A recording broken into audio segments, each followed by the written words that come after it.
começando a edição de notícias e esses são os nossos principais destaques dessa semana. Premier britânico elogia Nicolas Sarkozy em Paris.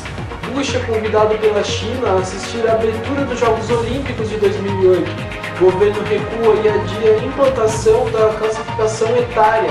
Wellington Costa fala sobre o meio ambiente na coluna Em Foco. Bruno Vanderlei fala sobre a guerra desregrada pela audiência na estreia da coluna Ponto Crítico. E ainda as principais notícias da semana, agora, na edição de notícias.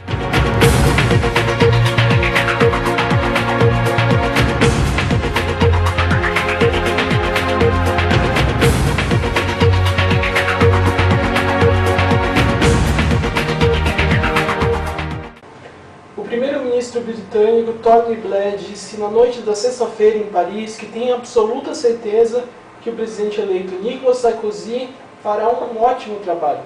Perguntado se havia dado conselhos a Sarkozy, Blair respondeu que ele não precisa dos conselhos, pois fez uma campanha extraordinária. Na véspera, Tony Blair havia anunciado sua saída do governo britânico para o dia 27 de junho. Ele é o primeiro dirigente estrangeiro a se encontrar com Sarkozy desde a eleição francesa no domingo passado. O novo presidente da França deve assumir formalmente o cargo no dia 16 de maio. O presidente da China, Hu Jintao, convidou seu colega norte-americano George W. Bush para assistir à cerimônia de abertura dos Jogos Olímpicos de Pequim em 2008, que será dirigida pelos cineastas Zhang Yimou e Steven Spielberg, entre outros. O jornal South China Morning Post informa que a Casa Branca ainda não respondeu ao convite, mas Bush, segundo fontes diplomáticas anônimas, teria se mostrado muito feliz. No mês passado, o primeiro-ministro da China, Wen Jiabao, fez o mesmo convite ao imperador Akihito do Japão. Outros chefes de estados de diferentes nações ainda deverão ser convidados para assistir à cerimônia de abertura das Olimpíadas de Pequim. Bom, agora é hora de estreia da edição de notícias, e uma estreia muito legal. Hoje estreia a coluna Ponto Crítico com o comentarista Bruno Vanderlei. O tema de hoje da coluna dele vai ser a guerra desregrada pela audiência que acomete todas as emissoras do nosso país.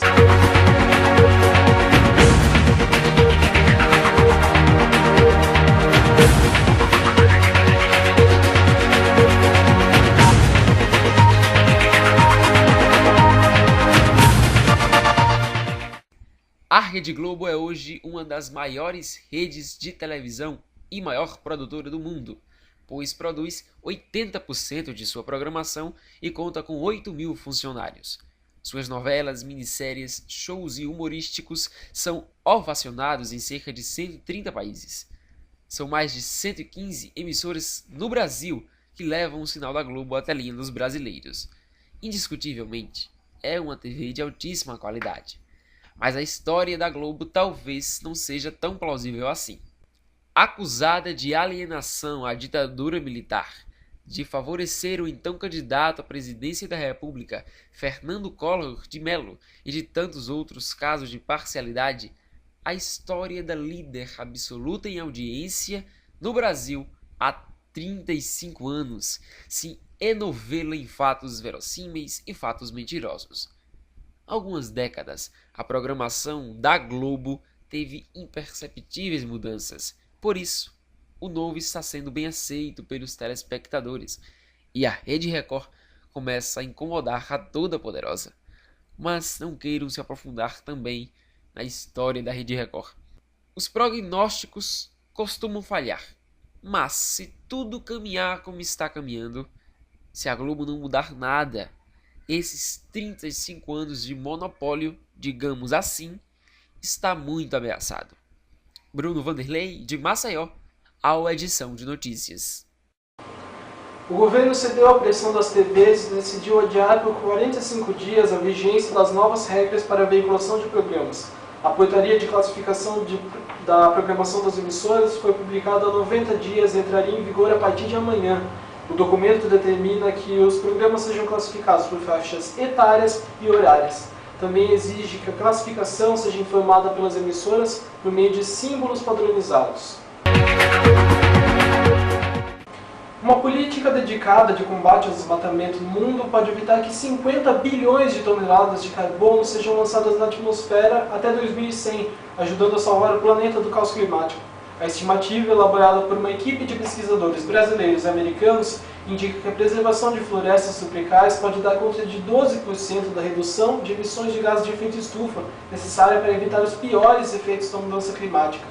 Os criadores da proposta publicam suas contas em estudo no site da revista Science.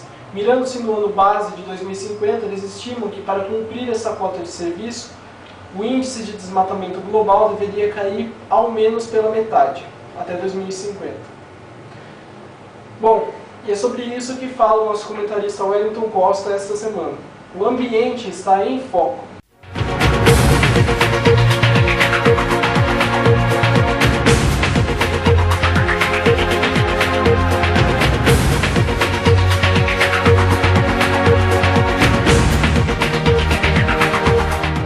Todos sabemos que a vida humana na Terra se encontra ameaçada e a situação cada vez mais piora.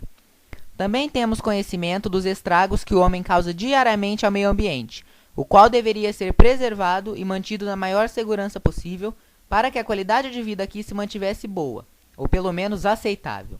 Chaminés de fábricas, queimadas, falta de responsabilidade do ser humano com a sua própria moradia são algumas das causas dessa degradação rápida e perigosa da nossa vida aqui. Somam-se a isso o uso inconsciente da água e a poluição dos nossos rios. O que não falta realmente são agentes causadores de estragos e doenças à nossa própria casa. A televisão e outros meios de comunicação não economizam matérias e alertas.